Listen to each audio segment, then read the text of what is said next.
తమిళ్ సినిమాతో block buster కొట్టిన నాగచైతన్య ఇప్పుడు 24వ మూవీకి సిద్ధమయ్యాడు. విరూపాక్ష మూవీ డైరెక్టర్ కార్తిక్ దండుతో ఒక హర్రర్ థ్రిల్లర్ ని చేస్తున్నాడు. ఇప్పటి వరకు కేవలం యూత్ఫుల్ ఎంటర్టైనర్స్ తో ప్రేక్షకులను, అభిమానులను అలరించిన నాగచైతన్య మొట్టమొదటిసారి ఒక హర్రర్ జోనర్ లో సినిమాను చేయబోతున్నాడు. వాస్తవానికి ఆయన అమెజాన్ ప్రైమ్ వీడియోలో దూత అనే హర్రర్ థ్రిల్లర్ వెబ్ సిరీస్ ని చేశారు. ఈ సిరీస్ పెద్ద హిట్ అయింది. అదే మొదటి హర్రర్ జోనర్ ఆయన కెరీర్ లో అని చెప్పొచ్చు. అది వెబ్ సిరీస్ కేటగిరీలోకి వస్తుంది కాబట్టి సినిమాలోకి పరిగణంలోకి తీసుకోలేదు. అయితే విరూపాక్ష చిత్రంతో కార్తీక్ థియేటర్స్ లో ఆడియన్స్ ని ఎలా భయపెట్టాడో అంత తేలికగా ఆ అనుభూతిని మర్చిపోలేము. మంచి టాలెంట్ ఉన్న డైరెక్టర్ అతను. ఖచ్చితంగా నాగ చైతన్యతో చేయబోయే సినిమా కూడా అంతకు మించి ఉంటుందని ఊహించుకోవచ్చు.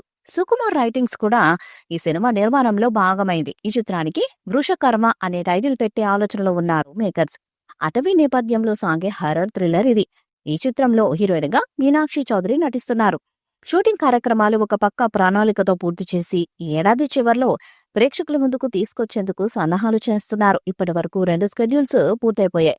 ప్రస్తుతం 3వ స్కెడ్యూల్ నడుస్తుంది. అజనీష్ లోకనాథ్ సంగీతాన్ని అందిస్తున్న ఈ చిత్రానికి శ్యామ్ దత్ సినిమాటోగ్రఫీని చేస్తున్నారు. దాదాపుగా విరూపాక్ష చిత్రానికి పనిచేసిన టీం ఈ మూవీకి కూడా పనిచేస్తున్నారు. నాగ చైతన్య కూడా ఈ చిత్రాన్ని ఎంతో ప్రతిష్టాత్మకంగా తీసుకున్నాడు. ఇటీవల కాలంలో ఇలాంటి హర్రర్ థ్రిల్లర్ కాన్సెప్ట్ తో ఒక్క సినిమా కూడా రాలేదని, విడుదల తర్వాత దేశం మొత్తం మరొకసారి మన టాలీవుడ్ వైపు చూసేలా ఈ చిత్రం ఉంటుందని అంటున్నారు. వరుస డిజాస్టర్ ఫ్లాప్స్ తో డీలపడిన నాగ చైతన్య తండ్రి చిత్రంతో భారీ బ్లాక్ బస్టర్ ను కొట్టాడు. పాటల పరంగా నాగ చైతన్య నటన పరంగా ఈ సినిమాకు వచ్చిన positive feedback Naga Chaitanya career లో ఏ సినిమా కూడా రాలేదు.